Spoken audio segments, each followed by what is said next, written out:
அண்ணாமலையின் முதல் மாநாடு என்ன பேசினார்? அரசியல் கட்சிகள் என்ன சொல்றாங்க? வணக்கம் நண்பர்களே, இது ரூக் நியூஸ். தமிழக அரசியலில் இன்று ரொம்ப பேசப்பட்ட விஷயம் என்னன்னு கேட்டா, அண்ணாமலையின் புதிய இயக்கத்தின் முதல் மாநில மாநாடுதான். இந்த மாநாட்டுல அவர் என்ன பேசினார்? அதுக்கு பிறகு மற்ற அரசியல் கட்சிகள் என்ன ரியாக்ட் பண்ணாங்க? வாங்க சிம்பிளா புரிஞ்சுக்கலாம். முதல்ல அண்ணாமலை என்ன சொன்னார்னு பாப்போம். அவர் பேசும்போது தமிழக அரசியலில் மாற்றம் தேவை, அதுக்காகத்தான் இந்த இயக்கம்னு சொல்லினார். அதே நேரத்துல இப்போ இருக்கிற அரசை பற்றி பேசும்போது இந்த அரசை மக்கள் தேர்ந்தெடுத்திருக்காங்க, அதனால அவர்களோட தீர்ப்பை மதிக்கணும், புதிய அரசுக்கு வேலை செய்ய கொஞ்சம் நேரம் கொடுக்கணும்னு அவர் கூறினார். ஆனா அதனால கேள்வியே கேட்க கூடாதுன்னு இல்லை, மக்கள் சம்பந்தப்பட்ட பிரச்சனைகள்ல தேவைப்பட்ட இடத்துல தொடர்ந்து கேள்வி கேட்போம் என்றும் அவர் தெரிவித்தார். அடுத்து தன்னோட இயக்கத்தை பற்றியும் சில தகவல்களை பகிர்ந்தார். இதுவரைக்கும் லட்சக்கணக்கான மக்கள் இணைந்திருக்காங்க, அதுல பெண்களோட பங்களிப்பும் அதிகரிச்சு வருது, இது நல்ல தொடக்கம் என்று அவர் கூறினார். இன்னொரு விஷயம், அவரோட பேச்சுல அதிகம் கவனம் ஈர்த்தது தேசியம் பற்றிய கருத்து. என்னை பல விதமா சொல்றாங்க, ஆனா நான் என்னை ஒரு தேசியவாதியா தான் பார்க்கிறேன்னு அண்ணாமலை கூறினார்.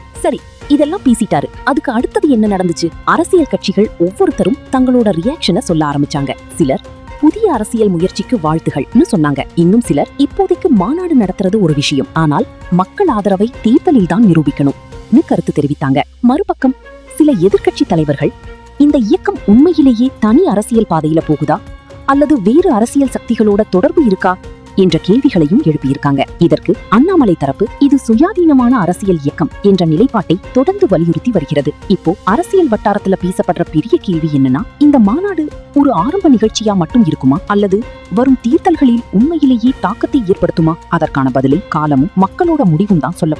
உங்க கருத்து கமெண்ட்ல சொல்லுங்க. இது போல அரசியல் அப்டேட்ஸை வேகமாக, எளிமையாக, நடுநிலையாக தெரிஞ்சுக்கணும்னா ரூக் நியூஸை ஃபாலோ பண்ணுங்க. நன்றி, வணக்கம்.